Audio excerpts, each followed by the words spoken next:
সন্দেশখালীতে গন্ডগোলের প্ররোচনা। শাহজাহান ঘনিষ্ঠ তৃণমূল নেতা শিবু হাজরার এই অভিযোগে এবার পদক্ষেপ করল পুলিশ। বাঁশড্রোনিতে গ্রেপ্তার সন্দেশখালীর প্রাক্তন সিপিআইএম বিধায়ক নিরাপদ সর্দার। এর প্রতিবাদে বাঁশড্রোনি থানার সামনে বিক্ষোভ সিপিআইএম এর।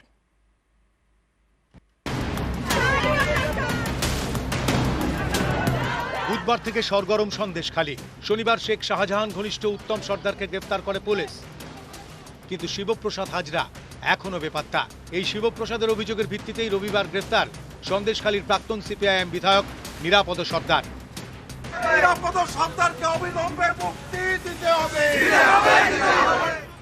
বুধবার লাঠি ঝাঁটা হাতে পথে নামেন সন্দেশখালীর মহিলারা। সেদিন রাতেই আগুন ধরানো হয় শাহজাহানের অনুগামী শিবপ্রসাদ হাজরার মুরগির খামারে। শুক্রবার ওই তৃণমূল নেতার আরও একটি মুরগির খামারে আগুন ধরানো হয়। পুড়ে খাক হয়ে যায় জেলিয়াখালীর 4টি ফার্ম।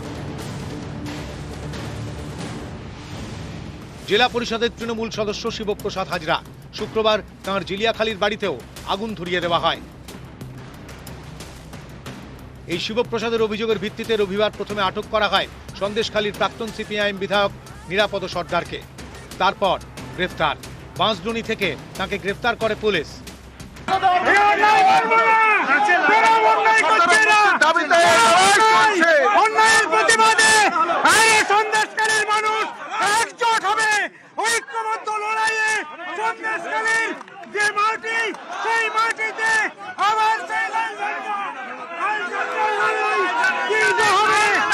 প্রাক্তন বিধায়ককে গ্রেফতারির প্রতিবাদে এদিন সকাল থেকে বাঁশড্রোনি থানা ঘেরাও করে বিক্ষোভ দেখান সিপিআইএম এর নেতা কর্মীরা। সন্দেশখালী নিয়ে তোলপাড় রাজ্য রাজনীতি। বিরোধীরা এখন দল বেঁধে যাচ্ছে সন্দেশখালীর উদ্দেশ্যে। এদিন সেই পথে এগোন সিপিআইএম এর মীনাক্ষী মুখোপাধ্যায়, কিন্তু ন্যাজাটে পুলিশ তাঁকে আটকে দেয়।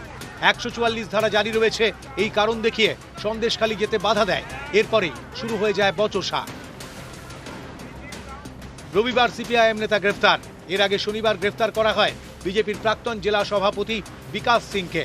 এ নিয়েও হাওয়া গরম। আমাদের বিকাশ সিংহ ওখানে লোকসভার কনভেনার, আমাদের বহু পুরনো নেতা, তাকে গ্রেফতার করে নিয়ে গেছে পুলিশ। তো সেটাই করবে, কারণ শাহজাহানের পয়সায় তারা পালিত হয়, লালিত পালিত হয়। মানে সম্পূর্ণভাবে ইললিগাল, অনৈতিক কাজ করছে পুলিশ। তারা চেয়েছিল সন্দেশখালীকে কেন্দ্র করে অশান্তির আগুন জ্বালাতে, কিন্তু প্রশাসন এবং পুলিশ তারা ব্যবস্থা নিয়েছে, 144 ধারা করেছে। এবং সেক্ষেত্রে রং দেখে হচ্ছে না, সে তৃণমূল কংগ্রেসেরই হোক, বিজেপিরই হোক, আইএসএফ এরই হোক, তাদেরকে গ্রেপ্তার করা হচ্ছে। বিজেপির রাগ হবেই। তাদের যে ষড়যন্ত্র, তাদের যে কুপরিকল্পনা, তারা যে এর সঙ্গে যুক্ত ছিল এই গন্ডগোলের সঙ্গে, তাদের নেতা গ্রেপ্তার হওয়াতে সেটাও সামনে আসলো। নিউজ 18 বাংলা।